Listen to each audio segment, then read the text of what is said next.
اور یار خوشخبری کی بات یہ ہے کہ پاکستان پکوڑے بنانے میں خود کفیل ہو گیا ہے۔ ہر جگہ، ہر ملک میں، ہر جگہ پہ پکوڑے بن رہے ہیں۔ تعلیمی اداروں میں پکوڑے بھرے پڑے ہیں، پڑھانے والے اتنے اعلیٰ قسم کے پکوڑے ہیں وہ۔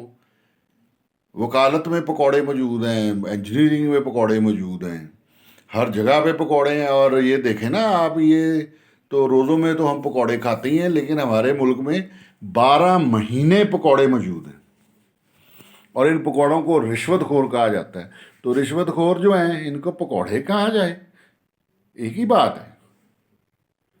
ملک میں ہر جگہ پہ آپ کو پکوڑے ملیں گے۔ سیاستدان پکوڑے ہیں، وکیل پکوڑے ہیں، ڈاکٹر پکوڑے ہیں، انجینئر پکوڑے ہیں، تاجر تو بہت ہی اعلیٰ پکوڑے ہیں نا۔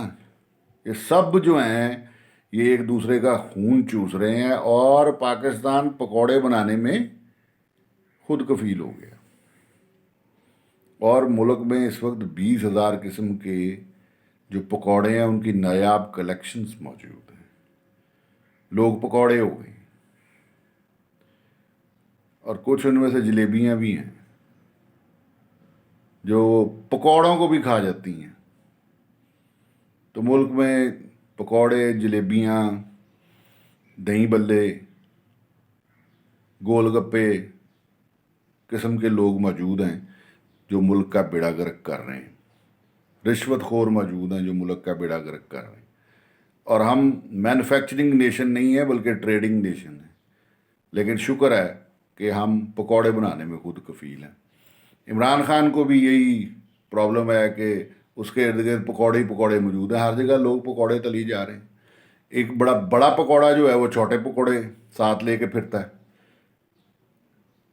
تو کیا آپ پکوڑے ہیں؟ یار میں تو کم از کم پکوڑا نہیں ہوں بھائی، اور نہ میں نے پکوڑا بننا ہے۔ اگر آپ انٹرسٹڈ ہیں تو پکوڑوں کو جوائن کر لیں، نہیں تو پکوڑے کھانے کا بائیکاٹ کریں، اور پکوڑوں کا بھی بائیکاٹ کریں۔ Thank you.